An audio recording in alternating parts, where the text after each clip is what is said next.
Moi, j'ai toujours dessiné et c'est drôle parce qu'on parle d'écriture automatique, mais c'est vraiment du dessin automatique, donc je réfléchis pas. Contrairement à mes années aux Beaux-Arts, j'ai pas à pondre de concepts pour expliquer mon travail. C'est vraiment purement automatique. Ce sont des dessins d'imagination. Personne ne pose pour moi. J'ai une bonne mémoire visuelle et donc j'aime bien imbriquer des corps parce que souvent dans la vie, quand on est amoureuse de quelqu'un, qu'on a un rapport physique avec quelqu'un, on en voudrait aller plus loin et c'est jamais complètement possible. Et là, c'est un peu ça. C'est des imbrications de corps qui n'arrivent pas complètement à s'imbriquer. Mais on voit certains de vos dessins d'ailleurs, mais pourquoi est-ce que ces corps s'imbriquent ? Je crois que c'est pour trouver une sorte d'équilibre dans ma composition. Puis j'aime aussi perdre le regard du spectateur, qu'on se dise tiens, mais ils sont combien ? Oui. Il est où lui ? Ah, mais il y a une jambe, elle est à qui celle-ci ? J'aime bien. Voilà, mais c'est très modeste et c'est vraiment juste du dessin à la plume noire. Hein. Je suis pas peintre. Jean-Charles, on va vous demander une performance sur l'un des murs de notre atelier d'artistes. C'est un visage d'ange. Vous pouvez vous lever et aller prendre un mur blanc comme espace d'expression. C'est un ange que j'ai appris à dessiner en 30 ans. J'ai appris à dessiner. La rue m'a appris la rencontre avec l'ombre et avec la menace aussi, parce que lorsqu'on est de dos, on a le sentiment qu'il faut dessiner très vite. Hein. Et donc voilà, le mur est là. À la craie. Charlie va vous accompagner. Et avec joie. Et nous, on va admirer donc Jean-Charles de Castelbajac dans son œuvre, dans son travail de street artiste. C'est un beau cadeau que vous nous faites, Jean-Charles.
Il y a les ailes, ces fameuses étoiles qui accompagnent l'ange.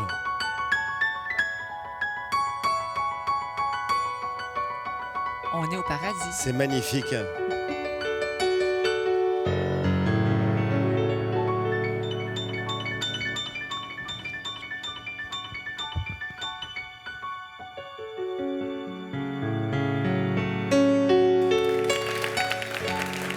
Bravo.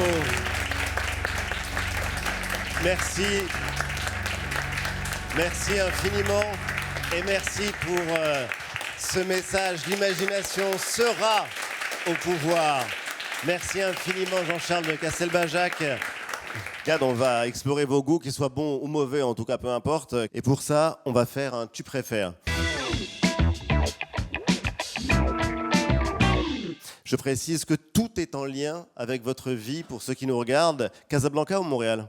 Oh, Casablanca. Michael Jackson ou Claude Nougaro ? Ça, c'est le genre de questionnaire où tu dois imaginer avec qui tu vas te fâcher. Michael Jackson. Le couscous de votre mère ou un sandwich au thon à la sévillane ? Tu veux que je me fasse tuer ou quoi?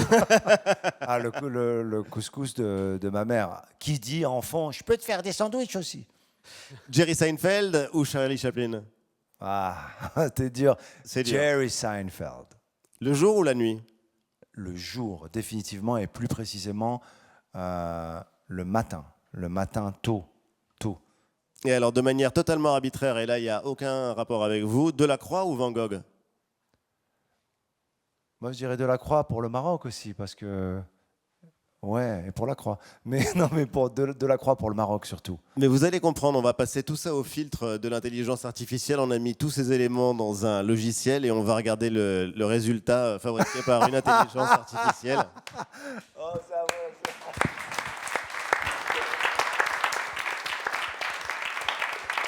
C'est pas mal. Non, mais j'adore. Bon, J'adore. on vous Bah alors l'offrira. attends, c'est bien, c'est Michael Jackson, c'est la mosquée Hassan II, Exactement, à Casablanca. c'est Jerry, Et c'est Jerry Seinfeld. c'est moi, Et c'est vous. et c'est un couscous. C'est un couscous, évidemment, c'est le couscous de votre mère, c'est pas n'importe lequel. C'est incroyable. Margot, Et il y a plein de références dans votre travail. Un peu le Caravage. On parlait aussi de Pina Bausch, cette grande chorégraphe allemande. Et comme vous, elle aimait explorer la douleur, l'inconfort, la tension. Elle mettait les corps dans des situations presque parfois insupportables.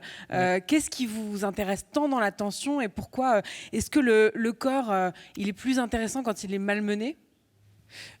Oui, c'est une façon de voir les choses, mais, mais moi, ce qui m'intéresse, c'est que j'aime pas la banalité, et en même temps, je l'adore, parce que Oui. ces postures-là, on les voit au quotidien. Là, on a tous et tous une posture assez propre à nous. Quand on voit les enfants jouer, décorer leur corps, ils ont des postures complètement autres et improbables. Et faire des portraits statiques comme ça, ou des corps statiques, c'est pas ce qui m'anime le plus. et ça Après, c'est une rupture par rapport à la tradition, et c'est un peu aussi ce Ouais. que fait Louise justement aussi, de mettre des corps dans des postures. En fait, j'ai découvert ça en travaillant avec Nicole Garcia en tant qu'actrice, c'est qu'elle m'imposait une posture de départ qui ne m'était pas confortable. Par exemple, être très assise sur mes coudes, des choses comme ça. J'avais l'impression d'être un guépard. Enfin, et ça me donnait la note pour le jeu. En fait, ça m'a troublée parce que cette posture inconfortable de départ me donnait un ton pour jouer. Et ça m'est resté finalement à travers la posture. On traduit un sentiment, mais aussi un état d'âme. oui, entièrement d'accord. Et je crois qu'elle est prête pour qu'on travaille ensemble. Ah bah ça c'est absolument certain. Donc Margot, toi tu as la passion des archives, on le sait, et chaque semaine tu nous déniches une pépite. Et cette semaine, tu as trouvé quelque chose qui résume à lui seul la mode. C'est l'instant archive.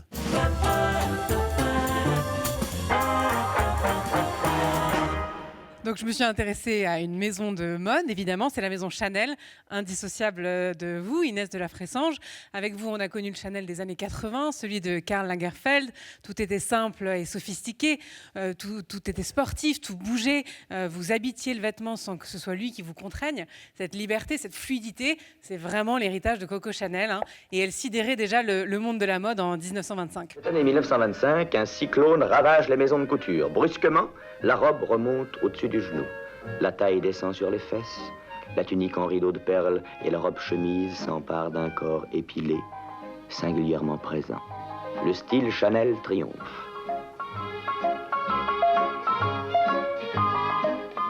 L'extravagance à sa rigueur et la mode française impose au monde séduit et stupéfait une femme nouvelle à la silhouette de petit télégraphiste sous-alimenté.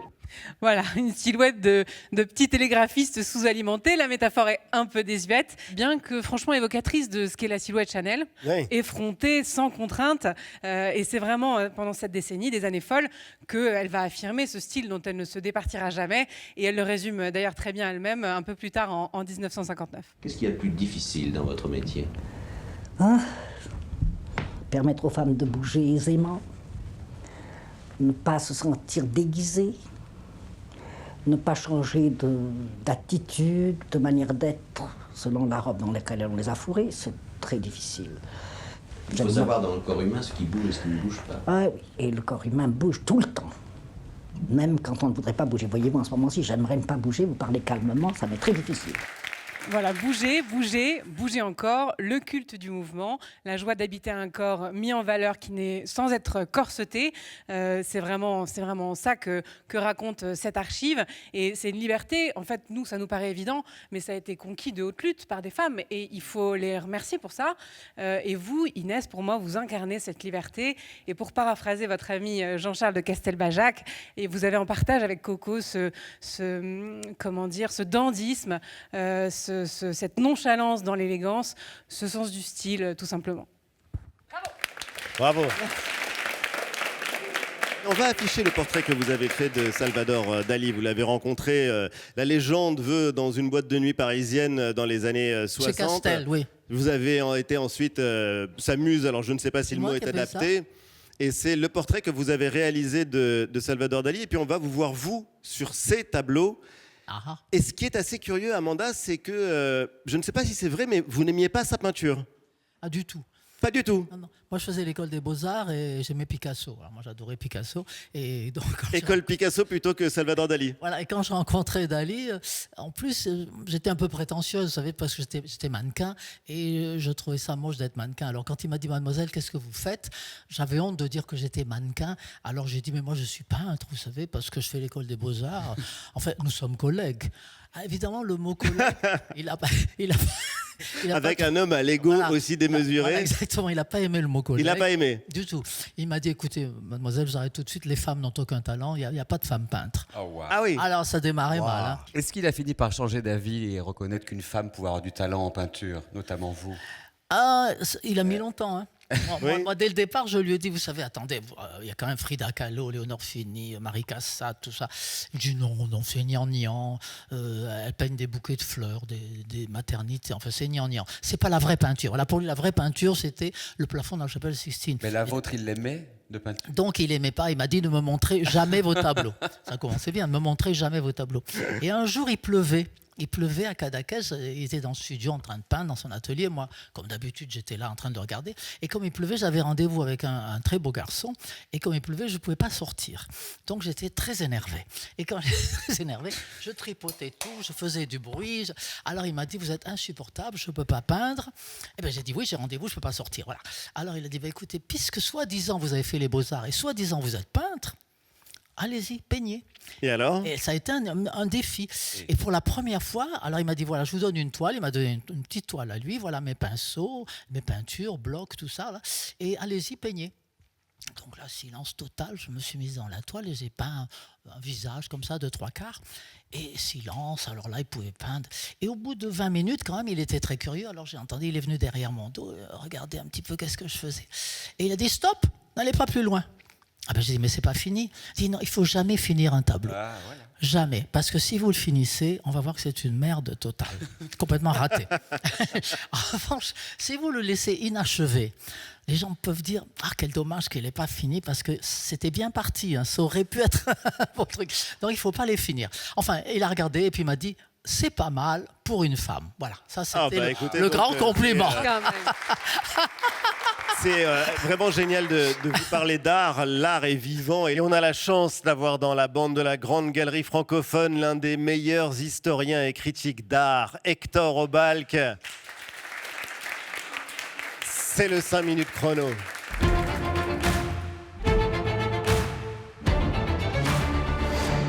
Hector, c'est à toi. Georges Latour. J'ai passé 5 heures dans l'exposition à filmer l'exposition dans tous ses détails. Georges Latour, on ne connaît pas beaucoup de choses de lui. En gros, on ne sait rien de ce qu'il a fait avant l'âge de 28 ans. En gros, on ne connaît que 40 tableaux de lui. Et ce sont des chefs-d'œuvre, presque tous. En tous les cas, c'est une exposition qu'il ne faut pas rater, qui est au musée Jacques-Marandré. En tous les cas, c'est la meilleure qui est en ce moment à Paris. Georges Latour, il peint des vieux, il peint des pauvres, il peint des misérables. Voilà. Donc, c'est pas drôle. C'est pas drôle, quand il peint les mendiants, il peint des mendiants, il mange à même le plat, en vérité, avec une petite cuillère qui est faite avec de l'artichaut, enfin c'est pas très grave, des poux, ça s'appelle des pois, regardez un petit peu les visages, regardez celui de la dame là, qui est là, c'est sec, c'est sans complaisance, c'est sans concession, je dirais que c'est sans aménité, je dirais même. Vous avez vu un peu quelque chose de sec un peu là-dessus, dans les plis de ses veines dans le cou, dans le tissu amidonné, dans tout ça, vous voyez. C'est pas duveté. On continue, et c'est le même artiste qui peint aussi des mendiants musiciens qu'on voit là très bien. Regardez un peu le décor complètement nu. Tu vois un peu là comment est-ce qu'il a mis. Il y a des pavés, des pavés. C'est extrêmement beau. Comment est-ce qu'il peint le velours satiné. Comment est-ce qu'il peint le bois. Comment est-ce que cette personne qui doit, à mon avis, être malodorante, parce que pour bien montrer que on ne lui épargne aucun détail, il y a même des mouches qui viennent parce qu'ils doivent sentir mauvais ou un truc comme ça. Et puis il faut voir la tête de fou qu'il a, ce pauvre musicien. Ce musicien, on ne sait pas s'il crie, s'il souffre, s'il pleure. Il paraît même qu'il est aveugle. En général, ils sont aveugles dans les tableaux de Georges de la Tour. Ils sont aveugles et c'est comme ça qu'ils font leur mendicité. Le regard que Georges de la Tour a sur tous ces pauvres, si j'ose dire, tous ces mendiants, est assez cruel. Là, vous voyez des gens, on pourrait penser que c'est des musiciens, ils sont gentils, pas du tout. Ils se battent, c'est une rixe. Ils se battent à coups de couteau, à coups de flûte, à coups de... Regarde bien la tête qu'il fait, celui-là. Et il paraît même que, vous voyez, la main droite qui est là, elle tient un citron. Pourquoi elle tient un citron? Pour lui envoyer un jus de citron dans les yeux. Pourquoi elle lui envoie un jus de citron dans les yeux? Pour le dénoncer, pour dire, regarde, il fait croire que c'est un aveugle. Ce n'est pas un aveugle, puisqu'il plisse les yeux. Donc il a triché. C'est sans concession. Et puis, je continue, et c'est le même artiste qui peint là une scène beaucoup plus colorée, où il y a une Dupré. Vous avez bien compris qu'il y a une Dupré, puisqu'il y a un jeune aristocrate. C'est un des rares tableaux extrêmement colorés. C'est même le seul que j'ai pas pu voir à l'exposition. C'est comme ça. Mais c'est peut-être le seul manque de l'exposition. Regardez cette jeune aristocrate, il est entouré de bohémiennes. Si tu regardes bien, on voit bien qu'elles sont en train de lui voler ici la bourse. Là, il y a deux mains tranquillement. J'ai fait un gros plan pour que vous le voyez bien. Coupe une chaîne pour lui voler sans qu'il s'en rende compte pendant qu'on lui lit les lignes de la main pour lui voler sa chaînette. Tu montes là-haut et si tu vois bien que les deux mains qui sont là, elles sont là sur la personne au teint albâtre. En effet, les bohémiennes ne sont pas toutes des tziganes, si je puis m'exprimer ainsi. Là, vous avez c'était comme, vous voyez, ce sont des ennemis de classe, on pourrait dire. Il y en a un qui se méfie de ce qui lui arrive et elle se méfie du fait que lui se méfie. Voilà. Et puisqu'ils sont en train de se duper de lui. Donc, ils ont tous les deux le teint albâtre, bien d'une grande blancheur, d'une grande innocence, on pourrait dire, même si c'est pas le cas. Et si tu compares avec la bohémienne qui est là, il n'y a pas seulement un contraste ethnique, hein. Il y a un contraste d'âge qu'on retrouvait déjà énormément chez quelqu'un comme Caravage. Quand je vois l'assassinat de Judith, de Holoferne par Judith, on voit bien que là, il y a un contraste entre la peau porcelainée de cette jeune femme qui est faussement innocente et la peau ridée comme du bois calciné de la vieille à côté. Donc il y a encore cette même dialectique qu'on trouvait déjà chez Caravage. Mais il va se détacher de Caravage et je suis obligé de continuer. Parce qu'en 1935, on avait commencé en 1620, maintenant on est en 1635, et là les tableaux vont tous devenir, à partir de 1635, jusqu'à les 15 dernières années de sa vie, ils vont devenir nocturnes. Ça veut dire que ça se passe même pas dehors, il n'y a pas la lumière de la lune, ça se passe dedans, et donc il y a des bougies, il ne peut pas y avoir autre chose, puisqu'il n'y a pas d'électricité à l'époque. Et il faut voir ce que ça donne que ces tableaux. Regarde-moi déjà cette dame-là. Cette dame, c'est je ne sais pas comment elle s'appelle, la chercheuse de poux, ou la briseuse de puce, j'en sais rien. Vous voyez qu'évidemment, elle a une bougie, mais vous avez vu son corps, là. C'est pas d'un érotisme torride, c'est d'un catholicisme assez sévère. Il y a même quelque chose d'un peu étrange à regarder son corps qui est tout en cire, vous voyez, son ventre gonflé, ses seins aplatis, ça rigole pas. Et puis, pareil pour ces tableaux, tous plus beaux les uns que les autres, qui sont des madeleines repentantes. Madeleine, vous savez qui c'est? C'est la fameuse Madeleine. Qui a une vie un peu dévoyée, et puis tout d'un coup elle dit ça suffit, et ça suffit, il faut maintenant que je me recueille sur ma propre misère d'être humain. Elle a donc un crâne sur les genoux comme toutes les madeleines, et là un coup c'est une lampe à huile, regardez les deux visages, c'est magnifique, hein, c'est magnifique, comment est-ce qu'il fait alterner les visages là comme ça, il les fait bouger, continue encore, et puis un coup là vous avez une lampe à huile, et là vous avez deux bougies, ce ne sont pas deux bougies, c'est une bougie avec son reflet dans le miroir. Pourquoi il y a un miroir? Puisque justement elle a abandonné sa vie de coquette. Et le miroir était le symbole de sa coquetterie passée, sur lequel elle dit « ça suffit », et c'est pour ça qu'elle a même délaissé les colliers de perles qui sont là.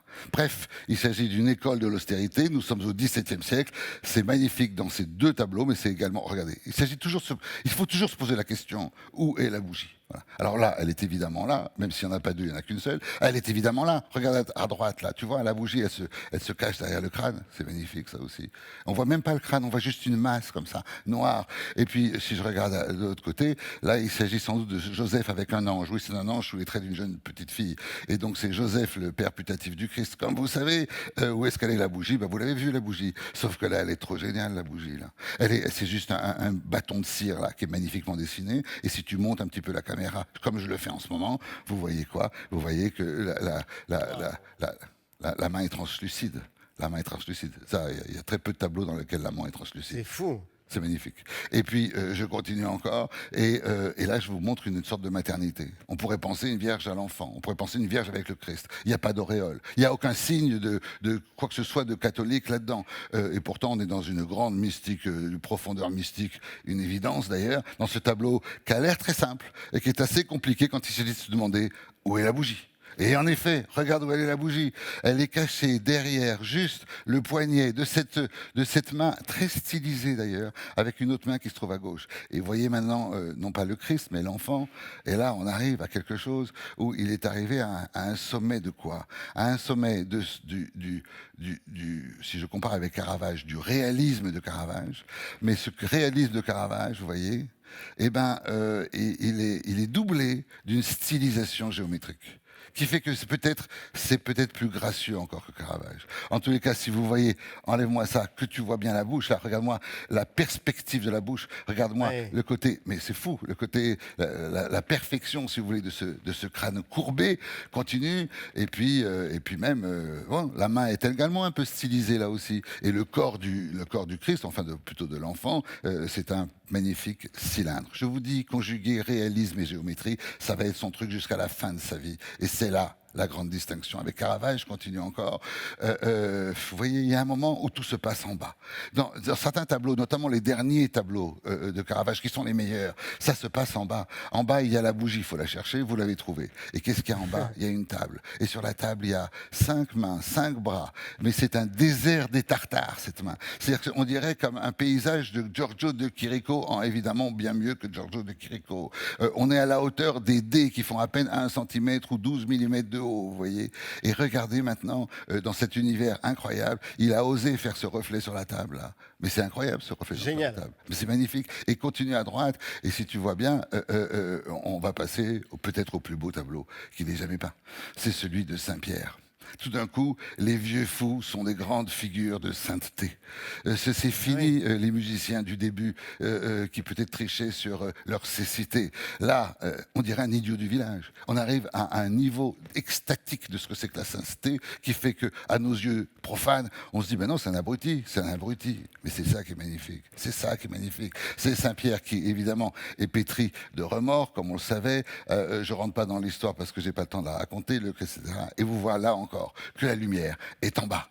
Et la lumière est en bas, à côté de la lanterne, dans laquelle il y a évidemment une bougie, et dans laquelle il y a quoi? Il y a cette chose tellement magnifique, et qui fait que finalement, il est peut-être meilleur que Caravage. C'est qu'il y a juste, vous voyez, on n'a jamais vu un tibia frappé, mangé par la lumière d'une bougie aussi fortement, et c'est juste un cylindre. Il a donc bien allié géométrie et réalisme. C'était Georges de Latour. Merci.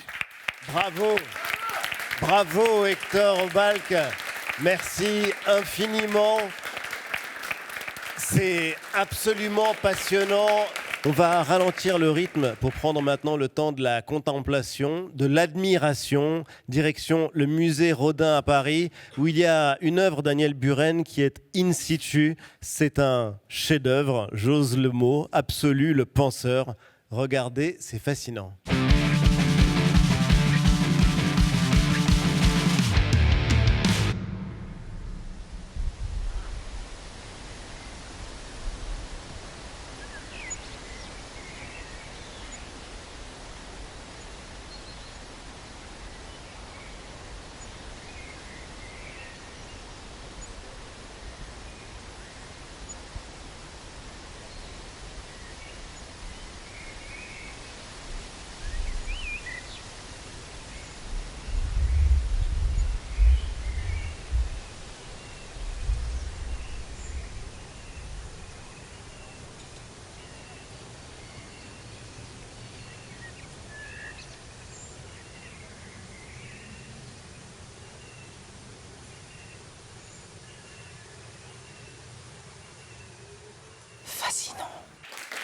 Le meilleur de la grande galerie francophone, c'est terminé. Je vous donne rendez-vous avec toute la bande la semaine prochaine.